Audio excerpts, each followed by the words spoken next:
Welcome to Please Me, the award-winning sexuality podcast bringing you bold conversations and big clit energy. I'm thrilled to announce that Please Me is the #1 ranked sexuality podcast in the USA and worldwide. I'm Eve, your host, on a journey from trauma to sexual liberation. Join me and my guests as we dive into conversations around orgasm equality, self-love, body positivity, and essential sex education. Let's reclaim pleasure and close the orgasm gap, one empowering conversation at a time. Today I'm doing something a little different. I'm releasing an episode of the Shameless Care Podcast directly to my listeners, what's known as a feed drop, so the format will sound a lot different than usual. I wanted to share this episode because it covers an incredibly important topic, the history of HIV and AIDS, and where we are today in addressing this disease. This episode is sponsored by Shameless Care, a partner I trust in the safe sex and sexual health space. As the self-proclaimed face of safe sex, I fully support the work Shameless Care is doing to bring awareness to STI testing, including both its strengths and its limitations. The more we know, the more empowered we are to protect ourselves and make informed choices, which is essential for true consent. We're also getting very close to finding our winner of the ARIA giveaway, so now is the perfect time to join Patreon. For ad-free access to the full conversation, become a paid member to unlock the entire Kink series, plus exclusive photo sets featuring my Kink series guests. As a holiday bonus, I'm giving away ARIA Luxury Lubricant, a $50 value to the 10th person who joins my paid Patreon. For just $10, you'll get full access and a chance to win. So don't wait, sign up today and be part of the community. Want to ask a question for the Please Me podcast? Join the conversation on Patreon or subscribe to my Substack newsletter for exclusive content, behind-the-scenes updates, and a chance to have your questions featured on the show. Please Me is for mature audiences, so sit back, relax, and surrender to the pleasure of Please Me. Welcome to the Shameless Care Podcast, where sex is normal, pleasure matters, and your search history finally feels like research. From science to the sheets, we break down the wild, hilarious, frustrating, and absolutely essential truths about sexual health. No shame, no judgment, no sugarcoating. And now here's your host, the guy who never set out to start a telemedicine company. He just got tired of doctors guessing and startups pretending to care. Here's Robert. Welcome to the Shameless Care Podcast. Everyone, my name is Robert, and as always, I'm joined by the beautiful Anna. Well, hello, everyone. Now, I'm really excited about today's show because I think everyone is going to be fascinated by the story that is going to be told here today. We're going to talk about the history of HIV and AIDS. It's really something that is very topical for you and I because this came out in the news when we were infants. And as you and I have grown up, we've learned so much about this. And it's gone from something that was something we didn't know much about to something that was killing many, many, many, many, many people to something that we can get under control and even get to undetectable levels now. It's a huge deal. Yeah, exactly. Well, we're excited to get to that. But first, I want to give you guys a little bit of just kind of interesting history before we get to on with the podcast, right, Anna? Yeah, a little fun topical history. Absolutely. I always like to go back and see what people actually thought at the time, because I feel like that is really, really fascinating. That's when you really learn about people. I am holding in my hands a physical pornography magazine, Anna. A lot of people have never even seen one of these before. A lot of our younger audience members. This is a Hustler magazine from 1988 that I bought on eBay specifically to learn about what people thought about AIDS at that time. People who consider themselves to be sex positive, I dare say. Right, Anna? Yeah. There are 2 articles in here that just blow me away. And the first one is called Beware Loopholes in AIDS Testing. And I'll just take a time out here to talk about that one, if I may. Yeah, let's do it. Okay, now I think everybody understands that HIV, that's actually what you test for. And if HIV is untreated long enough, it can become AIDS, essentially. And at that time, it pretty much always did. I think that's fair to say. Yeah, we didn't have the agents to stop it. What's fascinating when you read this article is there are medical professionals debating on if HIV causes AIDS or not. And interestingly enough, if it always does, from the standpoint of like, yeah, you're going to go get HIV tested, but what difference does that make? Because that doesn't always cause AIDS. I just think it's so fascinating to go back in history and see what people thought back then. The other article is called Safe to Swing, Sex Swapping is Back and Better. Again, clickbait of the day. And there, this author interviewed people who owned swing clubs and swingers from all over the place back, again in 1988, or maybe he wrote this in 1987, something like that. The publishing date is September 1988 anyway. And he learned that in 1986 and 1987, that swinger club populations or attendance plummeted. But by 1988, reportedly, according to him, it was shooting back up as people became more comfortable with what the actual risks were and if they pertain to them individually or not in their opinion. I thought that was pretty interesting as well. It was. And from what you were saying in the article, it was also the beginning of when condoms became really popular in those environments as well. Yeah, that said that some people were starting to use condoms, which apparently they didn't do a lot of pre-HIV AIDS, and I thought that was interesting. The other thing that's really interesting is that a lot of people started using minoxidil 9, I think it's called, the spermicide. And some people, I guess, according to this article, felt like that stopped HIV and AIDS, which I find really interesting because this was published in 1988, and that was published as like a fairly understood thing, which blows me mind. Now, keep in mind, this is Hustler magazine. This isn't like the leading it's not science. Medical journal of the time. But you have to imagine this was pre-internet, obviously, and so people knew what they knew, basically, and they told other people about it. Yeah, and that was the way people got a hold of their information if they were sex positive back then. There wasn't a ton of other sources for that. Well, we have new listeners all the time, so I just want to let everybody know the format of the show.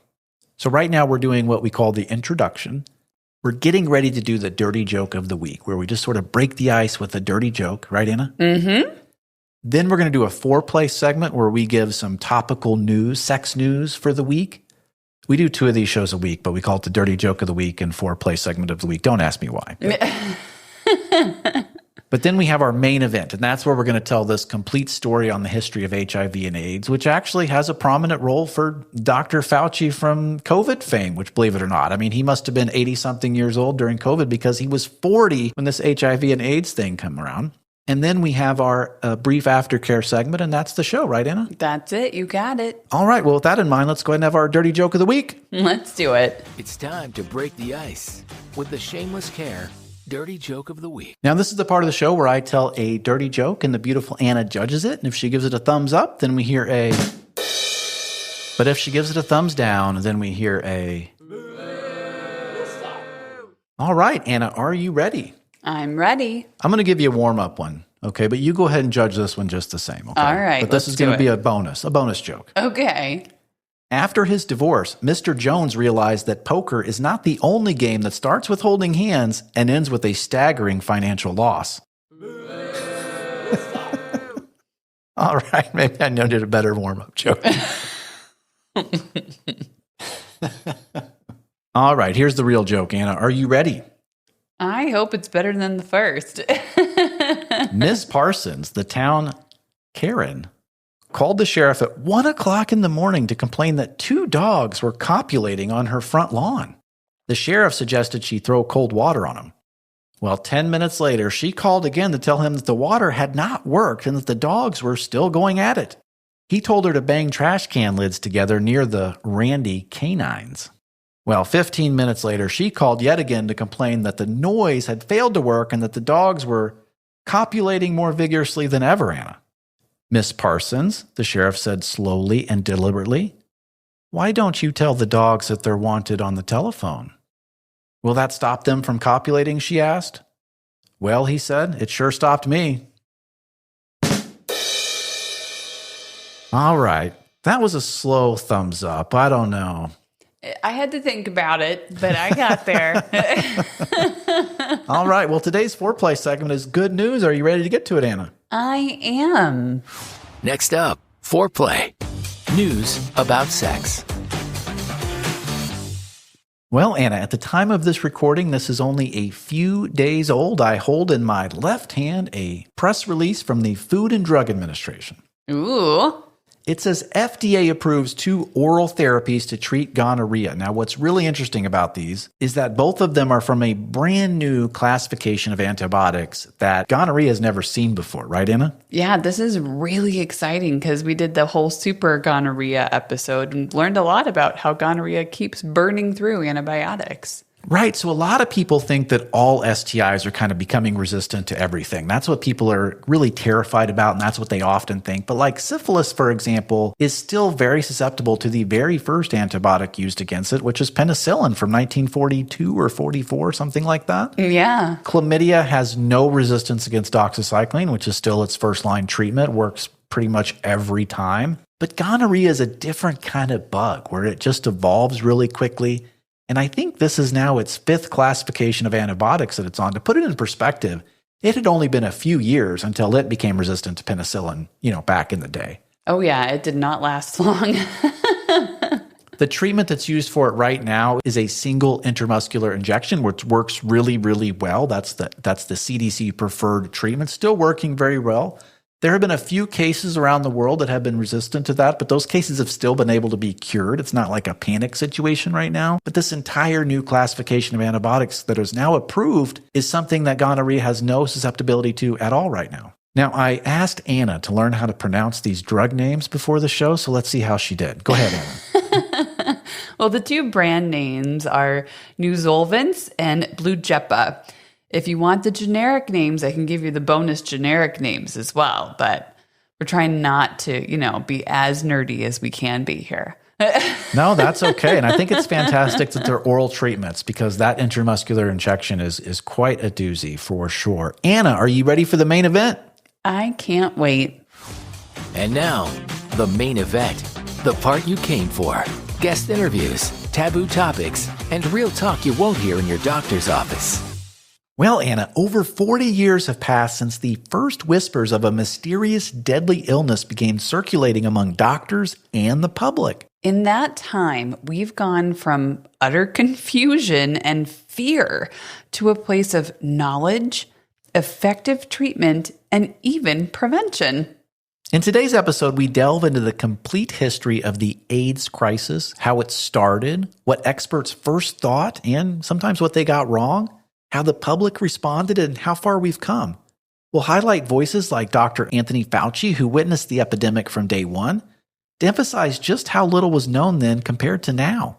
This is a story of tragedy, scientific discovery, activism, and thank goodness, hope. Absolutely. So, Anna, let's go back to when it first began, all right? Let's do it. It all began pretty quietly. On June 5th, 1981, an obscure medical report noted that 5 previously healthy young men in Los Angeles, all gay, had come down with a rare, severe pneumonia due to crippled immune systems. A month later, another report described 26 similar cases in New York and San Francisco involving not only pneumonia, but unusual cancer, Kaposi's sarcoma. These illnesses were extremely uncommon in young people with intact immunity, so doctors knew something very alarming was happening. Dr. Anthony Fauci, then a 40-year-old infectious disease researcher at the National Institutes of Health, remembers reading those first reports while sitting in traffic.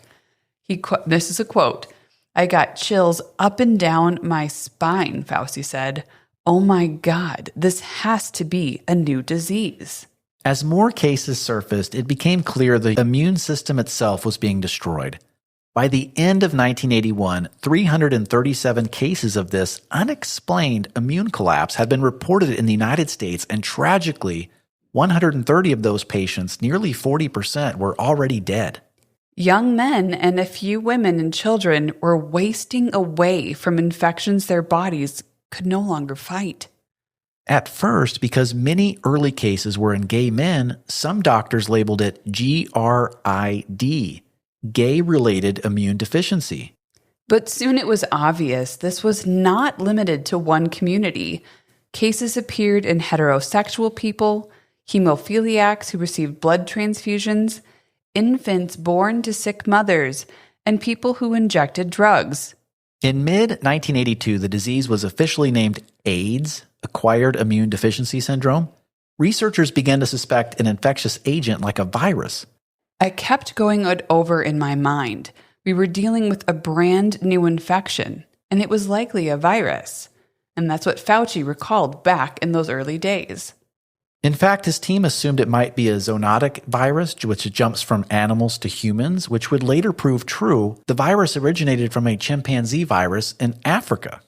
Well, that had to be absolutely terrifying for everyone, the general public, doctors. I mean, you can imagine how terrifying it would be, not even knowing how this spreads at that point and dealing with sick patients and then people losing loved ones so quickly. I think it would be interesting now, Anna, to talk about early misconceptions and the panic. Let's do it.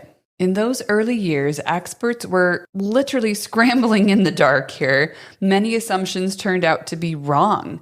Dr. Fauci admits that upon seeing the first cases that he scratched his head and thought it might be some drug people were taking that affected their immunity. Some speculated nitrate poppers or other substances common in certain social circles could be causing the immune failure, a theory that proved incorrect as evidence mounted for an infectious cause. Early on, even the CDC's list of high-risk groups caused confusion. They noticed AIDS was striking homosexual men, heroin users, hemophiliacs, and Haitians, the so-called 4-H club. The inclusion of Haitians was a red herring, likely because of early cases among Haitian immigrants. Scientists later realized being Haitian per se wasn't a cause, and that category was dropped in 1985 as it became clear the virus didn't care about nationality. Now, the biggest misconception in the public was how AIDS spread. Was it airborne? Could you catch it from a toilet seat or a cough? In the absence of solid answers, fear and rumor ran wild. But in 1983, researchers had strong epidemiological evidence that HIV spread through blood and sexual contact, not casual touch. That September, the CDC released a bulletin identifying all major routes of transmission and explicitly ruling out spread by casual contact, food, water, air, or surfaces. Despite this, myths persisted for years. Some newspapers in 1984 even raised the possibility that saliva might transmit AIDS, and it caused public alarm. It would take until 1986 for scientists to definitively prove that normal kissing or spit did not transmit HIV. Another early false assumption was that only certain groups were at risk.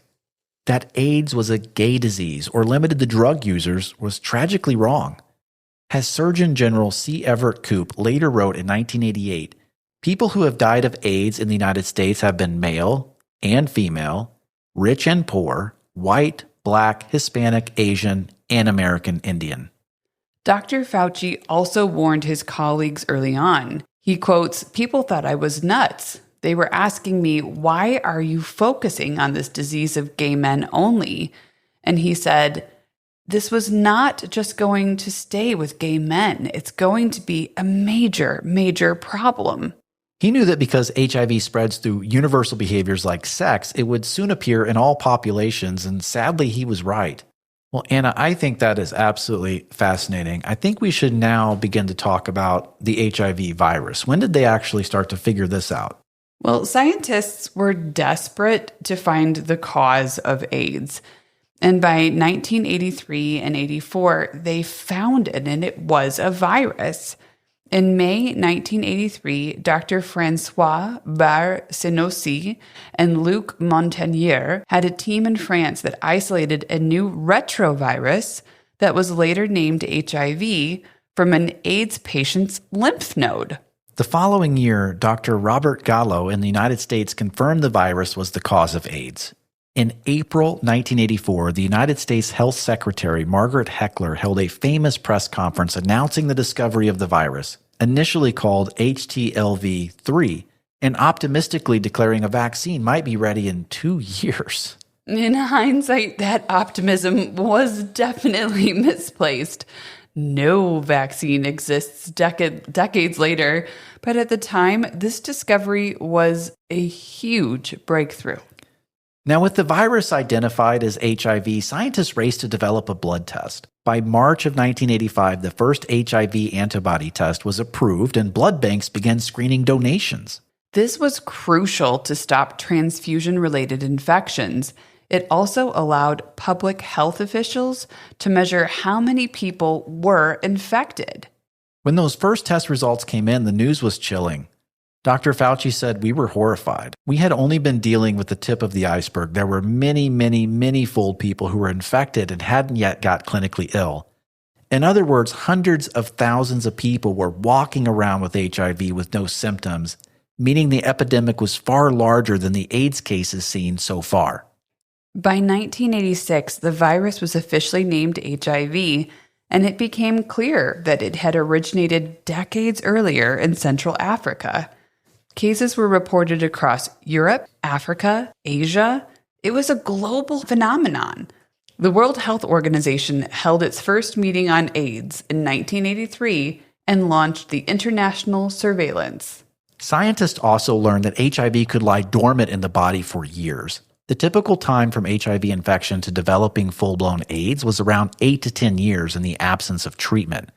The long silent period meant many people in the late 70s and 1980s had acquired HIV, unknowingly spread it, and only later fell ill. Well, Robert, let's talk about how this virus became deadly. In the early years, an AIDS diagnosis was essentially a death sentence. The virus works by attacking the body's CD4 T cells, which are white blood cells crucial for immune defense. Over time, HIV depletes these cells and cripples the immune system.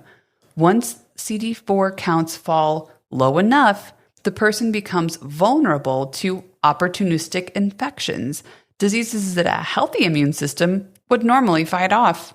Pneumocystis pneumonia, Kaposi sarcoma cancers, and fungal infections of the brain, including things like severe tuberculosis, cytomegalovirus, and other infections would invade and ravage AIDS patients. Doctors were often helpless, only able to treat these infections temporarily. Without any effective treatment for the virus itself, AIDS progressed rapidly. Many patients died within a year or two of diagnosis. Fauci said, "When I began seeing AIDS patients, most survived 8 to 15 months. One dramatic example was the rapper Eazy-E. He was diagnosed with AIDS in early 1995 and died just 1 month later at the age of 30. Stories like that were common, especially in the early 1980s.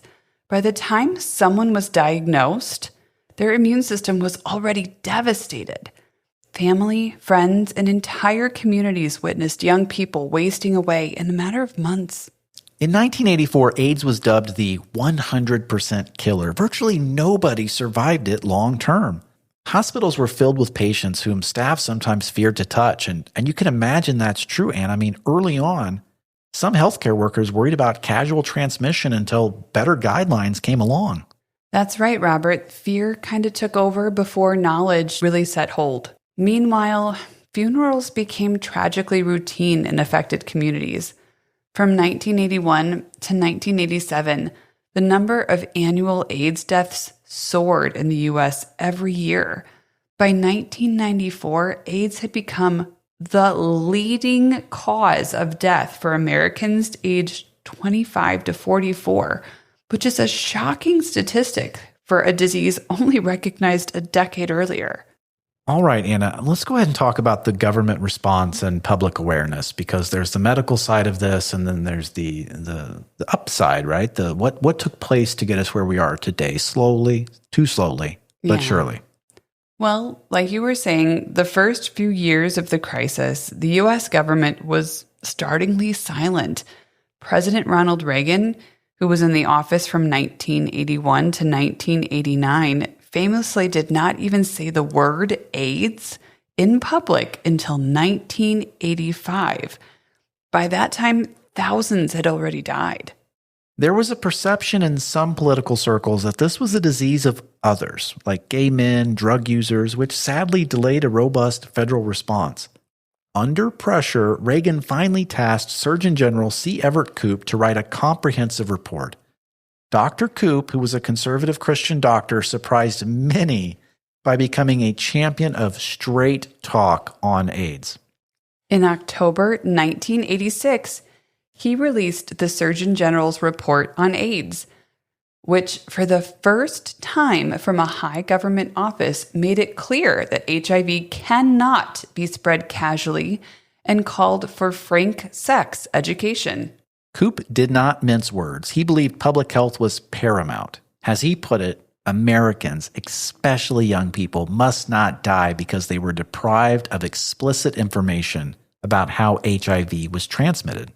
Perhaps Koop's most influential move was in 1988 when he launched the largest public health mailing in U.S. history, Robert.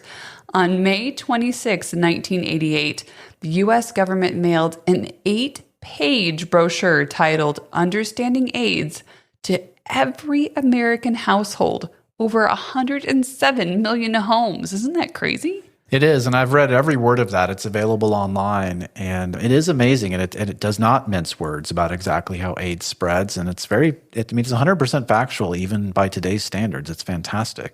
And it's absolutely amazing. It went to 107 million homes. It went to every single household at that time in the United States, and it used words like anal sex, which is just amazing. It is. Public education efforts like this, along with increasing media coverage, did begin to change behavior finally. In the late 1980s, awareness of AIDS grew, and surveys found many Americans adjusted their sexual practices. Condom use, for instance, climbed significantly. One analysis of drugstore sales showed that condom sales in the United States jumped from about 240 million in 1986 to 299 million in 1988, which is a 25% surge. That's impressive. This was directly linked to AIDS education and publicity. People were heeding messages about safe sex. By 1987, the CDC had launched its first nationwide AIDS public service ads under the slogan, America Responds to AIDS, encouraging condom use and compassion for those infected. Now, at the same time, the social impact of AIDS was really profound. Fear and stigma were rampant. People with AIDS were often ostracized, fired from jobs, or denied services. Heartbreaking stories hit the news, like that of Ryan White, a hemophiliac teenager who contracted HIV from tainted blood and was barred from attending his middle school in 1985. Ryan White's fight against discrimination helped humanize AIDS for many Americans. And when celebrities were touched by AIDS, the public took notice. The death of movie star Rock Hudson in 1985 marked a real turning point. Suddenly, AIDS had a famous face. It forced the public to realize that if it can affect a Hollywood leading man, it can affect anyone. In 1991, basketball legend Magic Johnson announced that he was HIV positive, shattering the myth that only gay men get HIV and further raising awareness in the heterosexual community. I absolutely remember that. I remember asking my mom what condoms were at that time when the whole Magic Johnson thing came out, and she told me to ask my dad. Typical. Yeah. No responsibility. Just shuttle it on to the next person. There was tremendous community activism that helped accelerate a lot of the government action.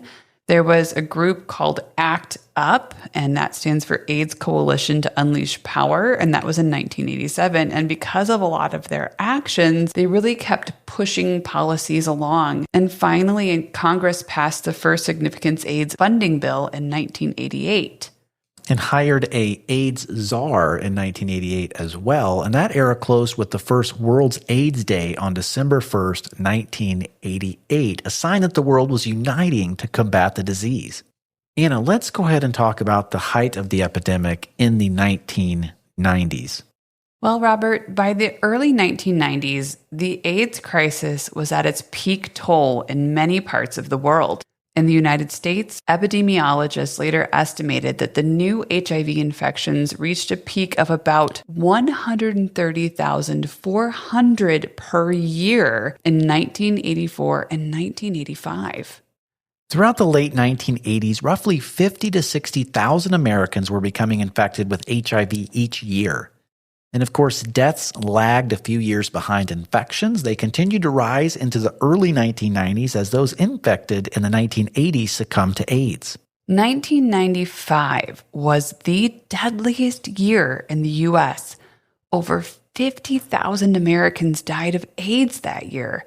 And AIDS was the leading cause of death, like we said earlier, for adults 25 to 44 years old. By then, 500,000 AIDS cases had been reported in the United States since the start, and around 300,000 Americans had died. Anna, let's go ahead and talk about the situation globally, which was even worse. The HIV epidemic exploded in sub-Saharan Africa in the late 1980s and 1990s. By 1994, AIDS was ravaging countries like Uganda, Zambia, Zimbabwe, and others, drastically lowering life expectancies. Now, this number blows me away, Anna. Worldwide, new HIV infections peaked around 1996 at an estimated 3.4 million cases per year. That's unbelievable, Robert. If you've ever wished sex could feel more connected, more intense, or honestly just more fun, you need to check out Shameless Care. They're a telemedicine company built entirely around sexual health, real doctors, real prescriptions, and products that actually work. Like Shameless Chemistry, their oxytocin plus tadalafil blend that deepens connection and boosts arousal. Or Shamelessly Aroused, a topical cream with the active ingredient found in men's ED medication, increasing blood flow exactly where it counts. Every order includes a short video introduction from your doctor, transparent pricing, and no subscriptions ever. Just real, sex-positive healthcare that delivers results. Because you're a Please Me listener, you can use coupon code PleaseMe for $15 off your order of any product on the Shameless Care website. Use the code PleaseMe, that's PLEASEME, at checkout to claim your $15 off. Again, that's shamelesscare.com, code PleaseMe. Because great sex shouldn't be complicated. It should be shameless. This episode is sponsored by Shameless Care. Anna, I think that is enough bad news. I think people get it. This was an extremely earth-shatteringly serious and deadly situation. Let's go ahead and get to some better news. What do you say? For the first decade of the epidemic, there was no effective treatment for HIV itself. Doctors could only offer medications to treat specific infections, but nothing to stop the virus itself.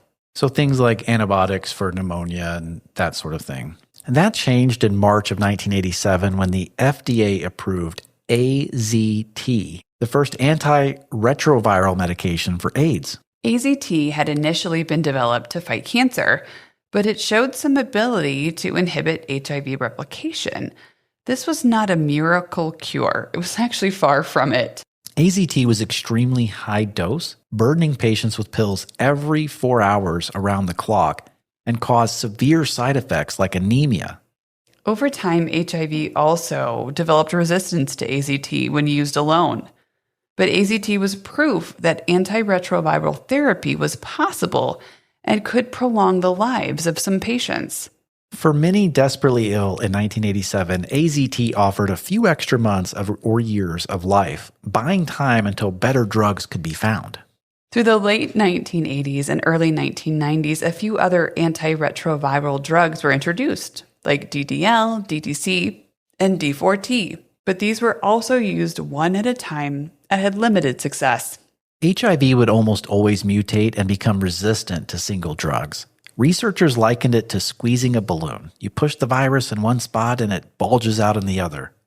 The real revolution arrived in 1995 and 1996 with a new class of drugs, protease inhibitors.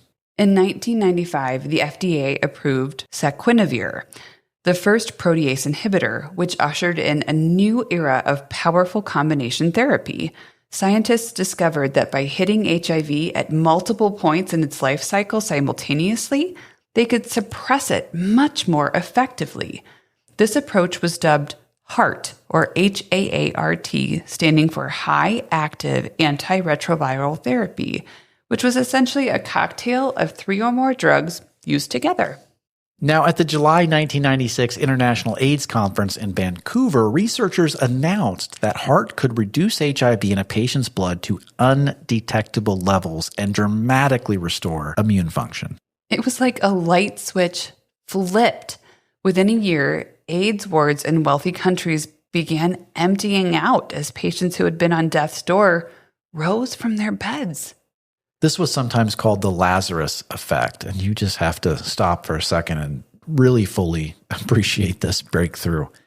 In 1997, for the first time since the epidemic began, the United States saw a huge drop in AIDS deaths, a 47% decline compared to the year before.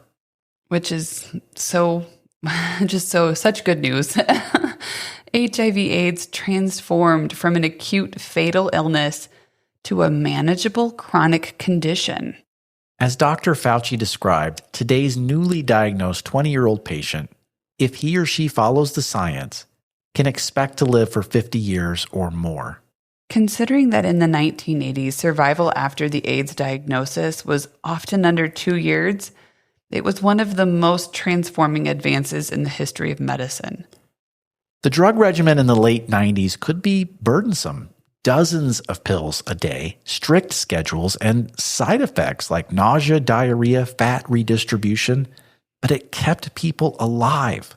Over the 2000s, treatment got better and easier. New classes of drugs were introduced.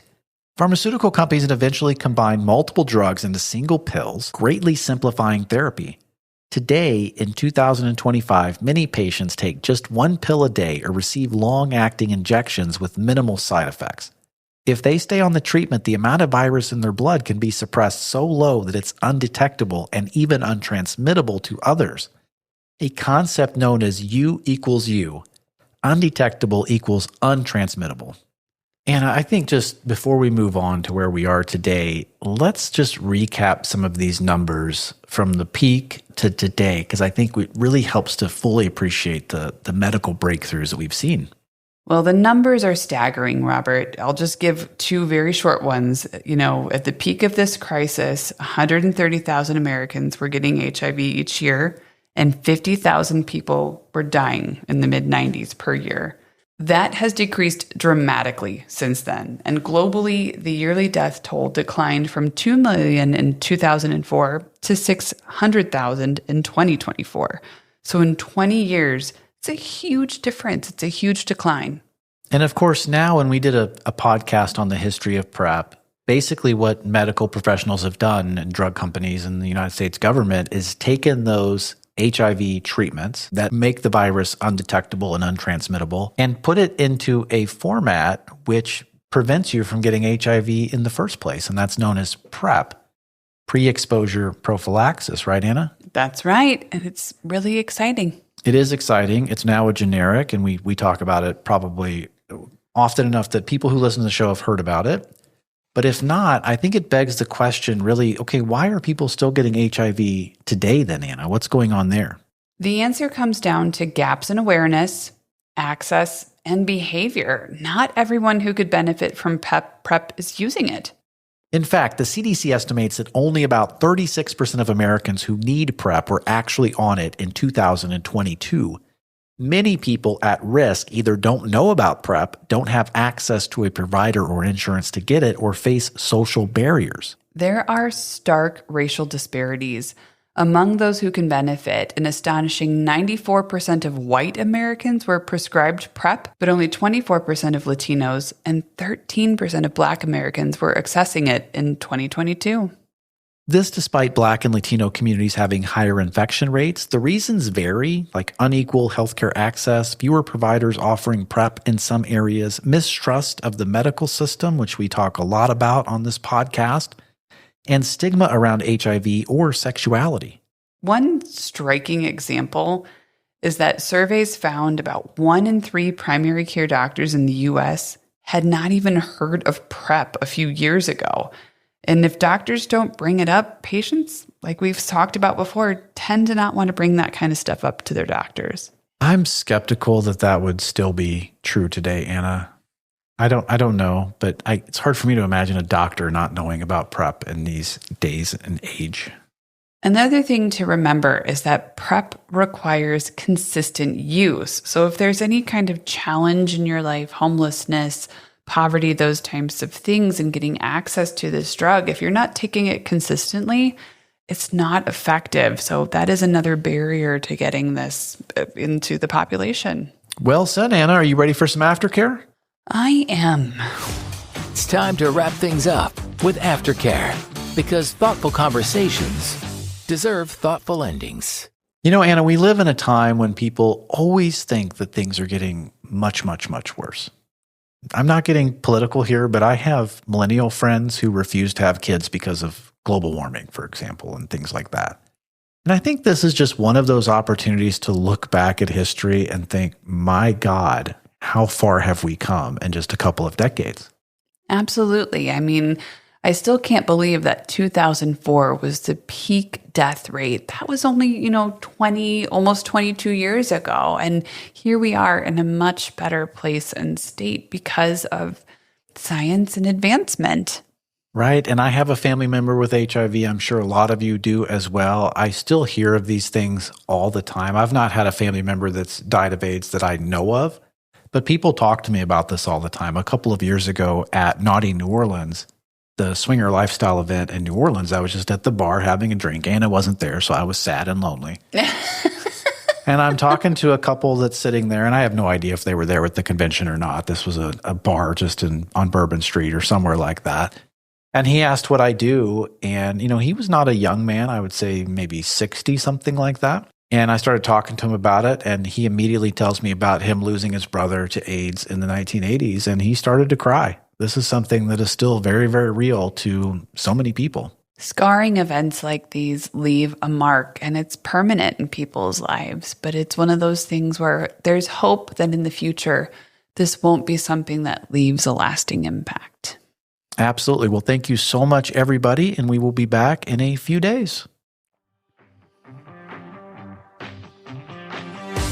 Thanks for listening. If you enjoyed this episode, feel free to subscribe, leave a review, or share it with someone who might find it helpful.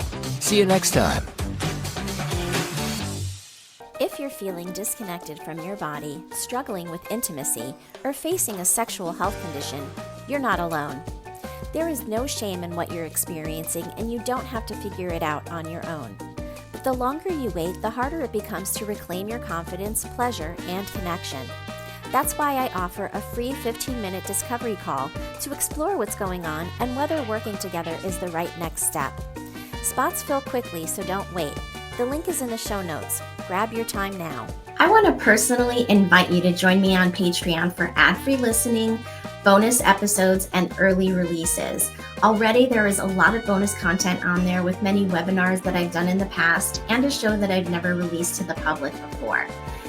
My show is completely self-funded, and when you are able to support me in this way, I'm able to spread my message of body positivity, self-love, and women's empowerment, and empowerment in general around sexuality around the globe. And so with that being said, I appreciate everyone who has already joined Patreon, and if you've thought about joining, now's your nudge to do so. I thank you from the bottom of my heart.